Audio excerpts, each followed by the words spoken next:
प्रिय विद्यार्थियों, आज की कक्षा में हम कवि परिचय में जैसे हमारे जितने भी रचनाकार हैं हिंदी साहित्य के, उन रचनाकारों के बारे में अध्ययन करेंगे। उनमें से जो सबसे प्रसिद्ध और कह सकते हैं अपन इस हिंदी साहित्य के सम्राट कवि के रूप में जिसको जाना जाता है, उनके बारे में अध्ययन करेंगे। वो है हमारे प्रेमचंद। प्रेमचंद देखा जाए तो हिंदी साहित्य में जो प्रेमचंद का योगदान रहा है, इतना अन्य किसी कवि का मुकाबला नहीं हो सकता, इतना बराबर नहीं है कि इन्होंने जितना हिंदी साहित्य को हिंदी गद्य में पद्य में जो इन्होंने दिया है, उनका मुकाबला कोई नहीं कर सकता। ये मुख्य रूप से उपन्यास के सम्राट माने जाते हैं। उपन्यास सम्राट प्रेमचंद का जो जन्म हुआ है वो सन 1880 में इनका जन्म होता है, और वो भी बनारस के लमही नामक गांव में इनका जन्म हुआ। और इनका मूल नाम जो शुरू से देखा जाए तो स्टार्टिंग जो बचपन का नाम है वो धनपत राय था, और बाद में ये धीरे धीरे उस समय भारत की तत्कालीन स्थिति को देखा जाए तो इनके जन्म के समय अपना भारत गुलाम था, परतंत्र था। तो परतंत्रता की बेड़ियों में जकड़े हुए भारत को ये आज़ाद करवाने के लिए जब इन्हें नौकरी भी मिली थी, हालांकि ये आगे पढ़े हैं, शिक्षा बीए तक हुई, और इनका जीवन काफ़ी अभाव में बीता था। इनके पास में धन की कमी थी, इनके परिवार की इतनी देखी जाए तो स्थिति संपन्न नहीं थे।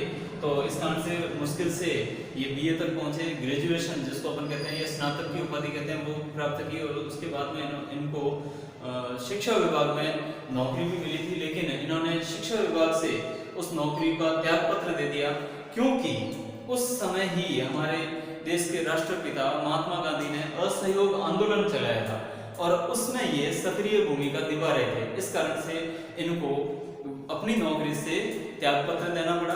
क्यों? क्योंकि उस समय तत्कालीन सरकारें थी, वो सरकार थी अंग्रेजों की।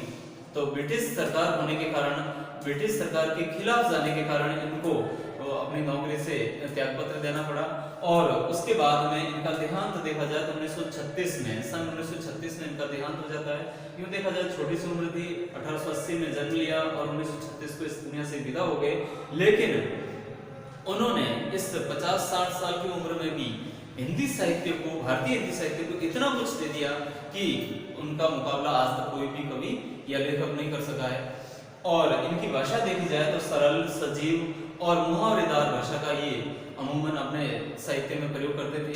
और इनकी जो कहानियाँ, जो इन्होंने जितनी भी कहानियाँ लिखी थी, कहानियों के भी सम्राट माने जाते हैं। उपन्यास सम्राट के साथ साथ में कहानियाँ भी इन्होंने खूब लिखी, और एक से बढ़कर एक कहानी इनकी मानी जाती है। वो मानसरोवर के 8 भागों में संकलित है। कहानी जितनी भी है, कहानी एक संग्रहित की गई है, संग्रहित करके उनके 8 भाग बनाए गए हैं, और उस पूरी कहानी संग्रह का नाम दिया गया है मानसरोवर। मानसरोवर के 8 भागों में इनकी सारी कहानियाँ इकट्ठी की गई है, संग्रहित की गई है। इसके बाद में इन्होंने काफ़ी उपन्यास भी लिखे, ऐसे उपन्यास जो वास्तव में अपने वातावरण से जुड़े हुए हो और अपने सटीक, आज भी हमें ऐसा लगता है कि उपन्यास पढ़कर के ये घटनाएं हमारे आसपास आज भी घटित होती हुई प्रतीत होती है, ऐसे ही महसूस करते हैं। इनमें सेवा सदन है, प्रेमाश्रम है, रंगभूमि है, कायाकल्प है, निर्मला, गबन, कर्मभूमि, गोदान। और ये जो इनके उपन्यास देखे जाए तो एक से बढ़कर एक है। और आज भी हमें इस वातावरण में, आज के इस परिवेश में, जो कि इन्होंने काफी आज से 100 साल पहले की बातें हैं, तो इन्होंने जो लिखी है वो आज भी अपने को इस वातावरण में परिघटित होती हुई नजर आती है। ऐसे अपन कहें तो इन्होंने कुछ पत्रिकाओं का भी संपादन किया था, संपादक भी रहे थे, जैसे हंस है, जागरण है, माधुरी है। इन पत्रिकाओं का भी इन्होंने संपादन किया, और तत्कालीन समय में भारत को आजाद करवाने के लिए अहम भूमिका निभाई थी।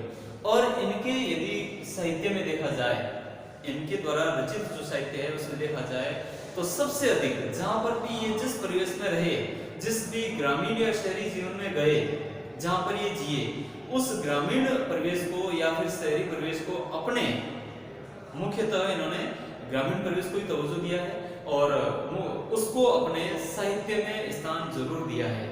ये जहाँ पर भी जिए, जहाँ पर भी रहे, जिस भी परिवेश में इन्होंने भ्रमण किया या जहाँ की विजिट की इन्होंने, वहाँ का जो परिवेश देखा, वहाँ की जो स्थिति देखी, उसको अपने साहित्य में स्थान दिया और उसके ऊपर या तो उपन्यास लिखा है या फिर कहानी लिखी है या निबंध लिखा है। इस प्रकार से उन्होंने अपने उस साहित्य में उस स्थान को, उस परिवेश को, उस स्थिति को स्थान जरूर दिया है। इसी प्रकार से देखा जाए तो इन्होंने प्रचुर मात्रा में गद्य लेखन का काम भी किया है और इसके साथ साथ में वे, उनका मानना था कि साहित्य जो कि एक अपन कह सकते हैं गद्य या पद्य कोई भी हो, लेकिन साहित्य प्रेमचंद के अनुसार साहित्य एक समाज में परिवर्तन लाने वाला होता है, समाज में जागरूकता लाने का एक माध्यम हो सकता है। इस कारण से इन्होंने अधिक से अधिकाधिक जिसको अपन कह सकते हैं कि साहित्य की रचना की, और वो भी ऐसा साहित्य जो मध्यम वर्ग को लेकर हो, जो पिछड़े वर्ग को लेकर हो, पिछड़े या फिर मध्यम वर्ग जो इनका मुख्य विषय रहा है, किसान जो कि पीड़ित किसान थे या मजदूर थे, उनकी पीड़ाओं को इन्होंने अपने साहित्य में स्थान दिया, या फिर जो नारी है, तत्कालीन समाज में नारी की स्थिति या नारी के ऊपर होने वाले शोषण है, उनके बारे में भी इन्होंने अपने साहित्य में स्थान दिया। और जो दलित लोग हैं, दलित थे, उनकी उस समय तत्कालीन समाज में, तत्कालीन भारतीय समाज में क्या स्थिति थी, इन सबको उन्होंने अपने साहित्य में स्थान दिया है।